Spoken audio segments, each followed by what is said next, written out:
सुभाष, अतुल सुभाष, अतुल सुभाष, अतुल सुभाष, ये अतुल सुभाष, अतुल सुभाष, अतुल सुभाष, अतुल अतुल ये अतुल अतुल। दोस्तों, हर एक महीने इंटरनेट पर कुछ ऐसी खतरनाक कहानी सुनने को मिलती है जिसे सुनकर अंदर से हमारा दिल कांप उठता है। कोलकाता रेप और मर्डर केस को लेकर पूरे देश में गुस्सा है। कुछ ऐसी ही कहानी है 35 वर्ष के अतुल सुभाष की, जिनका लोगों ने इंटरनेट पर इतना ज्यादा वीडियो वायरल किया और ट्विटर पर ट्वीट किया कि आज इनकी दुखभरी कहानी हम सबके सामने आ पाई, वरना वह तो कब का ही दबकर रह जाती।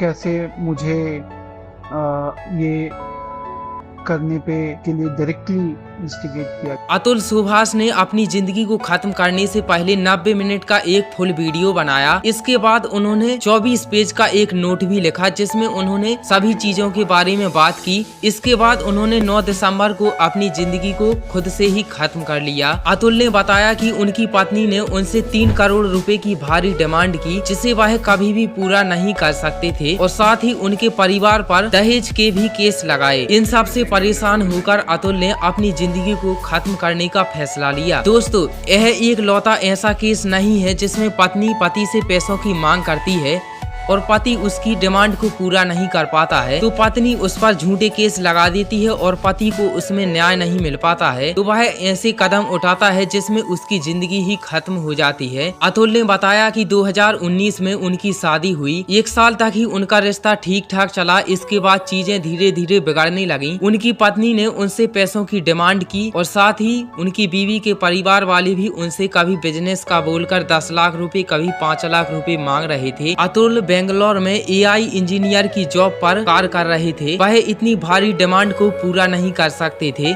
और साथ ही अतुल की सास का तो यह भी कहना था कि उसे छोटे मोटे त्योहार पर 6 साड़ियां और गोल्ड का सेट गिफ्ट चाहिए, जिसे अतुल तो और भी ज्यादा पूरा नहीं कर पाते थे तो अतुल ने उसे भी मना कर दिया। इससे नाराज होकर अतुल की पत्नी ने घर छोड़ दिया और वह 4 साल के बच्चे को लेकर चली गयी और जौनपुर उत्तर प्रदेश में अतुल के ऊपर 9 अलग अलग केस फाइल कर दिए।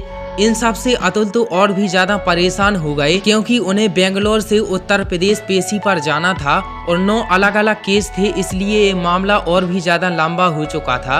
अतुल के माता पिता ने बताया कि अतुल 1 साल में 50 बार जौनपुर UP पेशी करने के लिए गए। अभी तक तकरीबन मैंने जोड़ा है 120 से भी अधिक कोर्ट के डेट्स लग चुके हैं लास्ट 2.5-3 सालों में अक्रॉस ऑल केसेस, और 40 बार मैं खुद इन कोर्ट डेट्स को अटेंड करने के लिए बैंगलोर से जौनपुर जा चुका हूँ।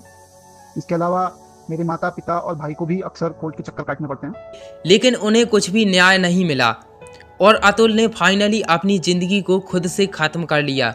और जाते जाते अतुल ने कहा कि जब तक उन्हें न्याय नहीं मिल जाता तब तक उनकी अस्थियों को संभाल कर रखा जाए और जब उन्हें न्याय मिल जाए तब उनकी अस्थियों को गंगा में विसर्जित कर दिया जाए, वरना उनकी अस्थियों को कोर्ट के सामने किसी नाले में बहा दिया जाए। मेरा अस्थि विसर्जन तब तक नहीं होना चाहिए जब तक मेरे हरासर्स को पनिशमेंट नहीं मिलता। तो मेरा जो अस्थि है वहीं कोर्ट के बाहर किसी गटर में बहा देना चाहिए।